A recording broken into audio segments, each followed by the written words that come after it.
Overnight trade was weak, and the start to the Monday trade week. John Jenkinson with you with that VIP guest we're going to get to here in just a moment. Let's look at that corn market, though, this morning as we get started. We've got the September down 6 pennies right now at 3.65. December is at 3.75 1/4. It's down 5 1/2, and March down 4 3/4 at 3.88. Chris Swift with Swift Trading here with us. Good morning, sir. Good morning, welcome. John. Thank you, sir. Off to a weaker start here again. A little bit to kick off the week. Is there something behind this? Was it just the fact that maybe Friday was too much to the upside? Maybe a little bit of it. I think we've got a couple of private forecasters coming out with some results at the end of this week and the first of next week. So maybe traders are going to be a little apprehensive until they see those reports and see what some of the private forecasters, if they have any adjustments in their yield or their planted acres. So do you think that this is pretty much this where we're priced at right now is in line with a 169.5?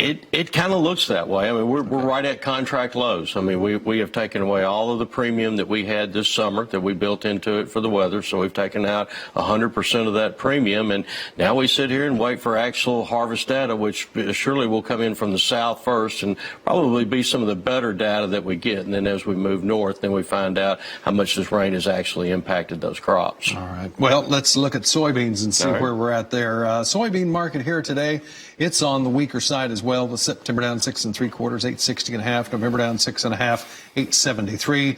Let's look at the wheat market while we've got the boards up here. September Chicago wheat down 5 1/4 at 465 1/2. September Kansas City wheat also on the lower side by 5 at 389 1/4. The Minneapolis wheat market for September is down 1 3/4 at 505 1/4.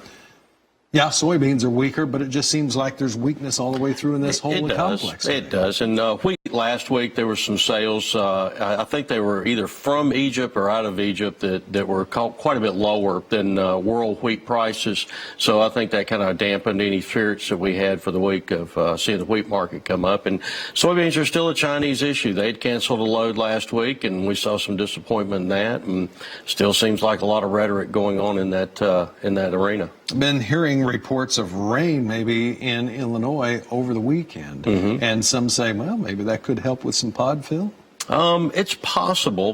The soybean market still looks in pretty good shape. I'm anxious to see what the corn progress report will look like. The dough and dent stage were weeks and weeks behind what it's usually been, and that seems to be the bigger issue right now is the corn market than it does the beans. Because beans, even though beans may grow, we don't have a good market for them just yet. That's a good point. Demand is a big part of that. Okay, corn, wheat, soybeans. Which one of these has the biggest story to tell at this point? I think corn does right now because it was the latest planted.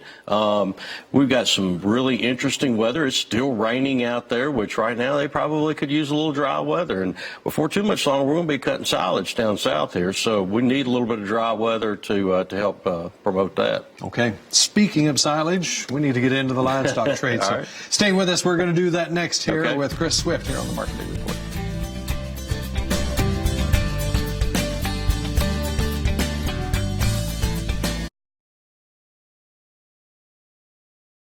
Let's check out the numbers in the livestock market over here in the live cattle market. First, the August is up $1.38 at 101.30. October up $1.35 at 99.40. The December's up 85 cents. Feeder cattle market, it's higher also, $1.73 higher on the August. September, our more traded contract is up $1.57 at 133.95. The October up $1.25.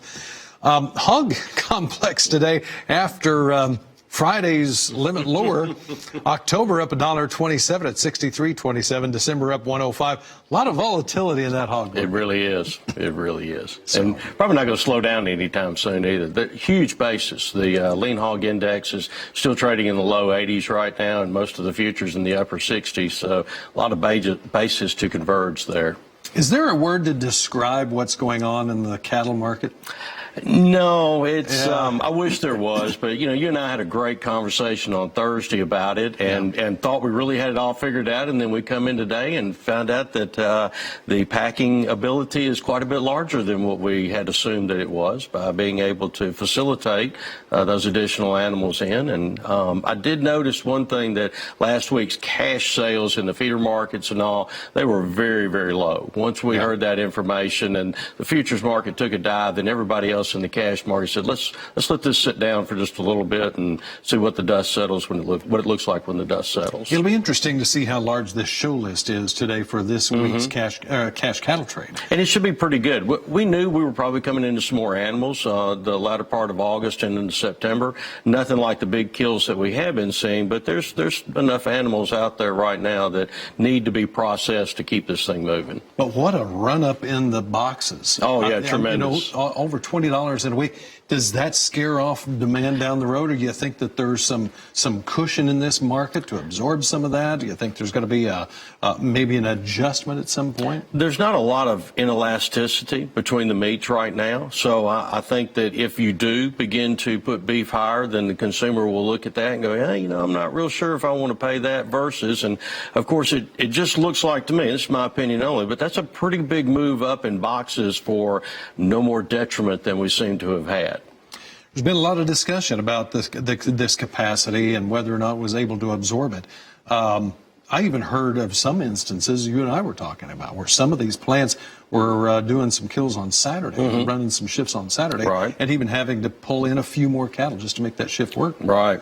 Yeah, it's kind of interesting to see. I think the production side of the industry has just slowed a little bit. We want to wait and see what all the answers are to it yet. So I can see where there would be some apprehension about wanting to jump in there and do much of anything. But now that the smoke seems to have cleared, we got one full week behind us now.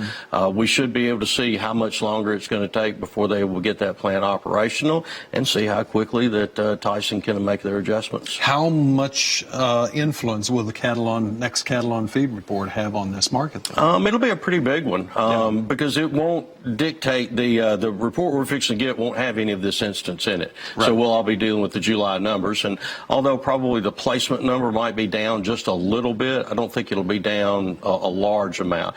But we still had great pastures then, so there wasn't a need to push cattle into the feed yard. Now, August will be different. I'm already hearing that some of the grasses are turning.